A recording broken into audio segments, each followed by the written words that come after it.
Welcome back to Exploring Whiskeys. Today, November cocktail.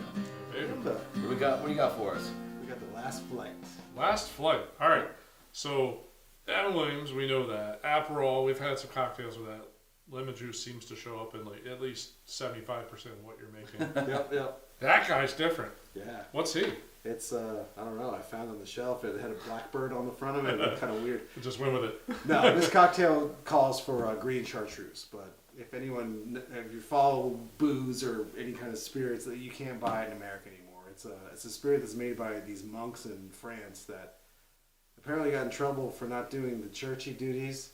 They did the whiskey or the spirit duties, but not the They spirit were doing duties. too much of the spirit and not much of the church, so they've got some static. So apparently, you can only buy it in France. I went to 100, and I've been calculating. It's right at 100 stores, and I could not find it. Yeah, people haven't had it for a year plus in America. So Just a straight bourbon cocktail, a couple different ingredients, but nothing crazy complex here. I like it. yeah, same as last A word. lot of different flavor profiles, though. Yeah, and it's very easy. It's one of those drinks that so the three of those all share the same measurements.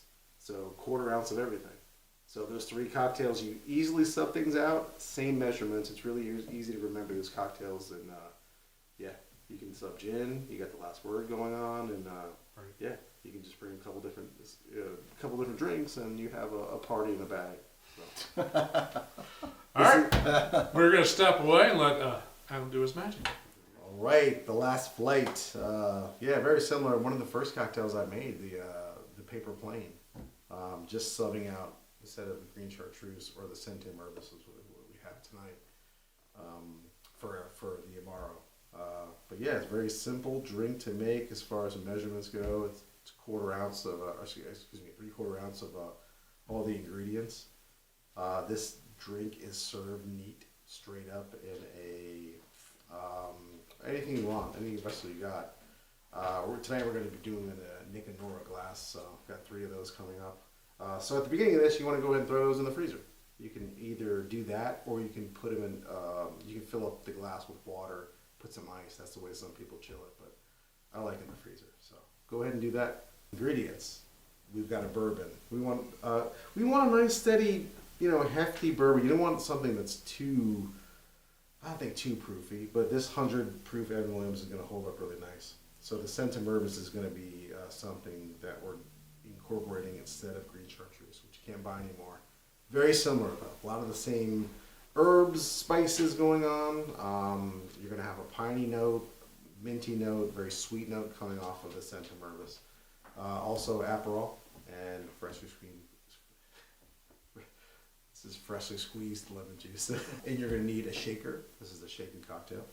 You're going to need a double strainer just to capture a little bit of the extra ice, just in case. If you do it in a big cube, you might not need this guy, but we're going to do it with some big and middle sized cubes, so we want to catch those extra cubes or extra pieces of ice. You want a jigger, and I've got some lemon swafts here that we're going to be, decorating and, presenting on the glass. So, like I said earlier, 0.75, or 3/4 ounce of all the ingredients. Very simple. So, right off the bat, we're going to do 3/4 of our Evan Williams.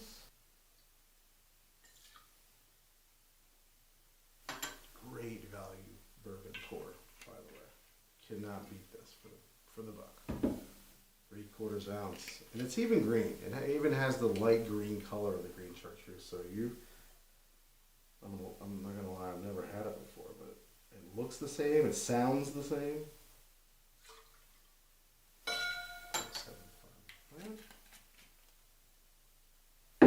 0.75 Aperol. You can use other aperitifs. You can use other bitters. You want something that's citrus forward.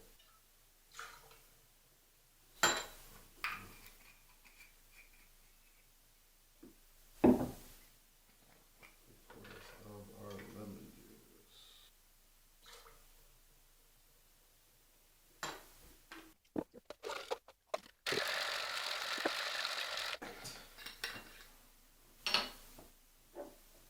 Said this can be served in a coupe. Tonight we're doing it in the Nick and Nora. So we'll strain this, double strain.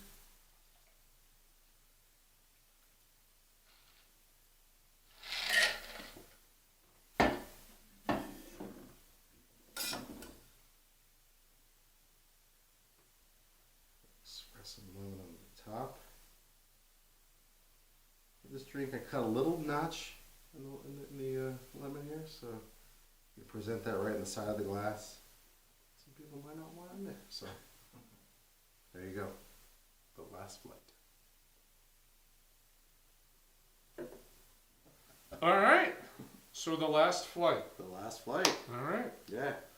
Very, yeah, it's kind of a cool color for a whiskey cocktail. Pinky out. Yeah, really get I that. kind of feel like pinky out on this You guy. get that Aperol. Yeah, the bitter comes through nicely on the nose. I like that.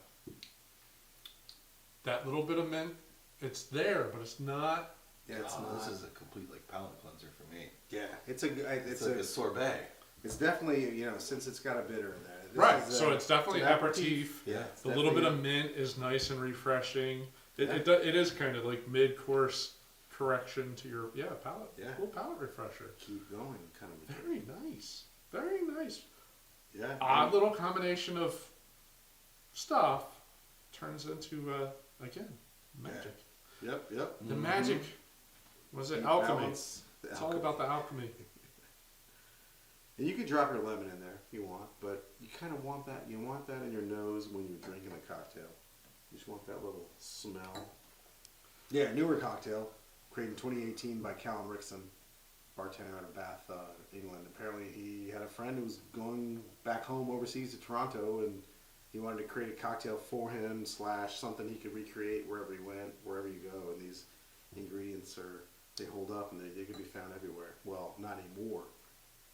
The Right. Green Chartreuse, but The Green Chartreuse kind of threw that all off, but there's people doing subs now. There's like these guys, and this is out of Italy and imported in California, but it's an Italian. If anyone's gonna do it, it seems like Italians with the bitter and the other liqueurs that they create. Mm-hmm. There's a few different ones. Fernet Branca, I think, is another one. There's a couple other. well, ones that Amaro you can kind get. of started. It's an Italian. That started an Italian thing, right? Yeah. And now a lot of different people are doing it, and that's became the substitution for your Yeah, the Van Pecan. This is like a porch pounder. You could pound this thing. And that's what I've said about neat cocktails. When I get a neat Right, cocktail you on a just mouth, swing the neck in, right? yeah, because this guy, as soon as you pour it in the glass, that's what you get. It doesn't change. That's the thing with a neat cocktail. It's what you get for Right. the first sip is the second It's sip never to the gonna- last sip. It's Right. gonna get It's not warmer. going to open up. It's No. not going to, other than getting warm, Yeah. if you let it sit too long. Yep. But there's So- not going to be a little bit of water kind of going Yeah, in and changing doing those different ingredients. things. Nope. You're I gonna get love this the whole citrus on way. the front and the mint on the back. Yeah. Yeah. Yeah. And the mint is so weird. It's so like it's not. Could you imagine like okay, I'm gonna brush my teeth and then drink lemon juice like mint and lemon? You just would not think it's not a good idea. See, now we're getting into, so with November, you're getting into cocktails that, you can start to experiment with little different flavor notes. So a mint kind of gets you closer to the holidays. Yes. Like sure. neat. We sampled this neat before, and if you want to talk about a candy cane Yeah. in a glass, like it really kind of has a lot of Candy candy cane cane notes. So Yeah. like really sweet mint notes. It's So spearmint. yeah, This, but also I feel like this could play like a summer cocktail too. That citrus mint, like mint, like I don't know, we have a lot of mint around, like the mojitos and stuff. Like those are summer cocktails. yeah, true. I think you can go either way with this one. Yeah, I don't. Yeah, it's not so heavy that it couldn't be Yeah. a winter or a summer cocktail You as can well. make like a julep martini. Right. Yeah. Like just not all that ice and all the mint in the glass, but just something straight up, really shaken heavy, and Muddle some more mint with the chartreuse, and then And then double strain it. and yeah, Make it Yeah. nice and clean. there you go. Good choice. All right, so the November cocktail, the last flight. Yeah, man, I love this one. Again, you can see I'm almost done. And I had to have this pour Yeah, out you of did. 3, so I'm ready to finish. I'm ready to finish this off and maybe get another one. easy. Well, we hope you enjoyed the November cocktail. Obviously, the 3 of us did. Yes. Hoping for round 2. See if Yeah. we can convince Adam to make another round. But again, we hope you enjoyed it. Again, we said before, we love doing the cocktail episodes. If there's, I don't know, the last 2 have had the British theme to it. Yeah. There's another Yeah. cocktail from, let's just say, Great Britain, over in that area. that you're a fan of, Let us know. we'd love to play around with it. Maybe do a couple samples outside of this, maybe tweak it a little bit, or put a couple different ones together. Right. Yeah. Figure out the right let us know. spirit, which bourbon, or is it Scotch, Yeah. or is it Irish, or that's the Because fun the part. palates over there are a little different than over here. A little bit. Yeah. So yeah, And we'd if you love want- some suggestions. And bottles like this, this is like it's not that expensive, but it's probably around $50 bottle of spirit. So you might not want to run out and just buy something without having any kind of idea about it. So Yeah. if there's something you want to know about, maybe you probably have it around the bar. Just let us know. Yeah, absolutely. All right, guys. Well, we hope you enjoyed the episode. If you did, man, support the channel. Thumbs it up. Subscribe if you can. We really appreciate it. All right. We'll see you in the next episode. Cheers. Cheers.